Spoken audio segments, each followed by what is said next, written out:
এক বিকেলে ছোট্ট জয়ী খেলার সময় পকেট থেকে পায় একটি ঝকঝকে বীজ। সে অবাক হয়ে সেটি পুঁতে দেয় উঠোনের মাটিতে। হঠাৎ করেই মাটি ফুঁড়ে বেরিয়ে আসে এক আলোকিত লতা, আর তার মাঝখানে দেখা দেয় এক জাদুকরী দরজা। দরজার ভিতর ঢুকে জয়ী পৌঁছে যায় এক আশ্চর্য বাগানে।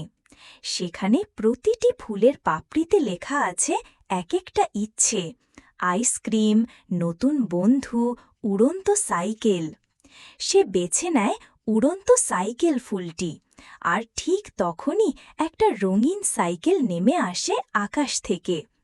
জয়ী হাওয়ায় ভেসে বেড়ায়, মেঘ ছুঁয়ে হাসে, আর পাখিদের সঙ্গে দৌড় দেয় আকাশে আকাশে। শেষে সে আরেকটা বীজ পুঁতে রেখে আসে, যাতে অন্য কারো ছোট্ট ইচ্ছেও একদিন পূরণ হয়।